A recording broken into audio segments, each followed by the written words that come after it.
Hey friends, today I'm going to share with you 4 tips to help you stay on track of your good habits. I believe these are really great advice to help you get started, focused, and on track to do whatever it is that you want to do. But I have saved the best for last, so make sure you stick around to the end of the video.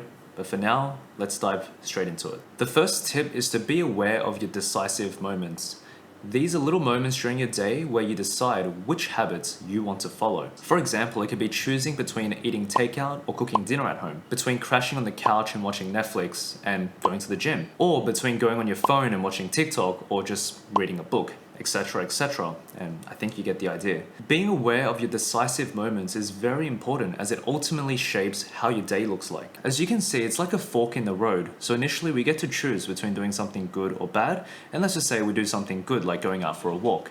And now we have another choice of, we walk past, let's say, a pizzeria and we buy pizza instead of cooking and eating a meal at home. And that's a bad choice we've made. So that leads us to the next option. And we have another decision to make. Since we're having a pizza, should we now have a soft drink instead? Or should we just have a green juice or water? In this case, let's say we make a good decision and we choose the green juice, etc., etc. And as you can see, these decisive moments throughout your day can really lead your day to a very different outcomes. The takeaway is just to be aware of yours and not fall down the trap of stacking bad habits after bad habits, ultimately giving you a shitty day. You always have the power in these moments to choose the better option, however that aligns for you. Now the second tip is called the 2-minute rule.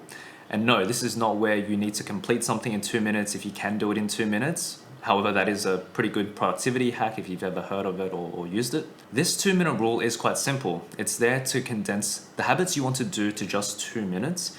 And the purpose is to make it easy for you to start your habits and therefore eliminate your procrastination. For example, I want to go to the gym and work out consistently. The task itself might be a difficult thing. I need to get ready, I need to drive to the gym, and I actually need to work out, etc. Often we get stopped even by the thought of doing all of that. Now all I need to focus on is the 2-minute task that can help me get started.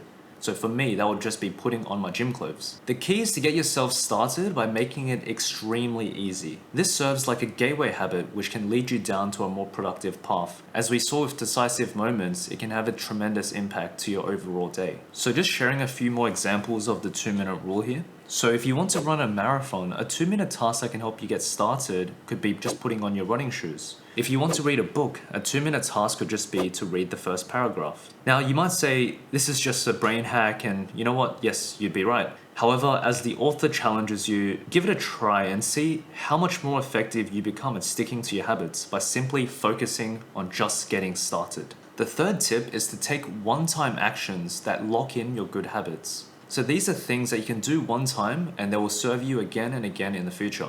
Some examples of things that I've done are deleting social media apps on my phone so that I can be more productive. Subscribing to a meal service plan like YouFoods that saves me a lot of time. It's not great for my finances, but amazing for my time and also for my fitness goals. And buying a weighted blanket for better sleep. I'll share a bunch of other examples that you can take on as well.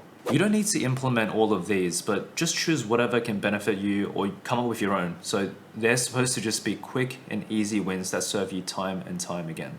The next one is probably the best one to help me stay on track, and that is to simply track your habits. As part of my evening routine, I write down some habits that I want to track. And it doesn't have to be all of them, it can just be a few important ones. And I tend to track around 6 habits every night. So what I'll do is I'll write these habits down in my journal, and depending on whether I did them during the day, I would either put a tick or a cross next to them. If I didn't do specific habits, I'll reflect on why I didn't do them. Maybe I had a legitimate reason, but most often than not, I didn't, and I'll just be conscious of it the next day on why I didn't do them and maybe try and do them the following day.